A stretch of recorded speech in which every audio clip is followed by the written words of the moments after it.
સિંધીઓના નવા વર્ષ તરીકે જાણીતા ચેટીચાંદની આજે સુરતમાં સિંધી સમાજ દ્વારા ધામધૂમપૂર્વક ઉજવણી કરાઈ હતી। દર વર્ષે ચૈત્ર નવરાત્રિના બીજા નોરતે ચેટીચાંદની ઉજવણી કરવામાં આવે છે। શહેરમાં ઠેર ઠેર સિંધી સમાજ દ્વારા નવા વર્ષને લઈને રેલી કાઢવામાં આવી હતી, જેમાં મોટી સંખ્યામાં લોકો જોડાયા હતા। પાલનપુર પાટિયા અને નાનપુરા ખાતે સિંધી સમાજના લોકો દ્વારા રેલી કઢાઈ હતી, જેમાં સિંધી સમાજના આગેવાનો પણ જોડાયા હતા।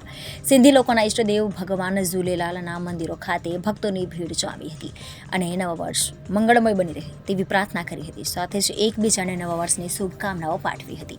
સિંધી સમાજમાં આગેવાન અનિલ ગોપલાણીએ જણાવ્યું હતું કે ઝૂલેલાલ મંદિર શહીદ અગ્રસેન ભવન ખાતે જ્યોત પ્રજ્વલિત કરાઈ છે, દીવાની જ પૂજા કરવામાં આવી છે। સાંજના સમયે નાનપુરા ઓવડી ખાતે વિસર્જન કરવામાં આવશે। ઝાંખીઓનું આયોજન કરવામાં આવ્યું હતું। સિંધિયત વિશેષ અવેરનેસના કાર્યક્રમનું પણ આયોજન કરાયું હતું। ઝૂલેલાલ આજે સમગ્ર સિંધી સમાજના ઝૂલેલાલ જયંતિ એટલે કે 9 વર્ષની આજે ઉજવણી રૂપે ઝૂલેલાલ મંદિર ખાતે અમે સૌ ભેગા થયા છે।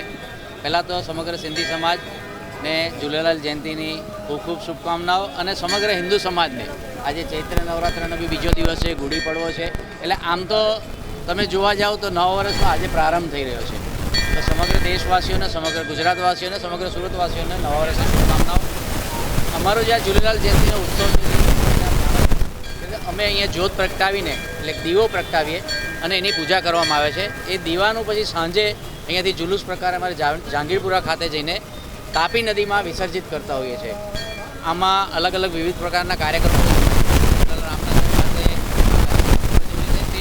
શહેરમાં અગ્રસેન ભવન ખાતે પ્રેમપ્રકાશ આશ્રમ આવેલું છે સિટી લાઇટમાં, ત્યાં પણ એ વિસ્તારની એટલે સિંધી સમાજ છે, અડાજણ વિસ્તારમાં પણ છે, શહેરી વિસ્તારમાં પણ છે, બંને જગ્યાએ જ્યોત ઉઠાવીને ત્યાં પૂજા અર્ચના કરવામાં આવે છે અને ત્યાં અગ્રસેન ભવનથી સાંજે નાવડી વરે નાનપુરા પૂજન કરવામાં આવે છે।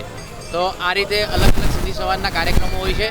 તો ફરીથી સૌ સિંધી સમાજના ભાઈઓ બહેનોને ચેટીચાંદની ખૂબ ખૂબ શુભકામનાઓ અને એક ખાસ આ દિવસે વિનંતી કરું છું કે દરેકે એકબીજા માટે પ્રાર્થના કરવી જોઈએ કે દરેકનું આવનારું વર્ષ, આવનારા દિવસો ખૂબ સારા જાય એવી રીતે પ્રાર્થના જય જય ગરવી ગુજરાત ભારત। Reporter Arvind Rathod, Janadesh news, Surat.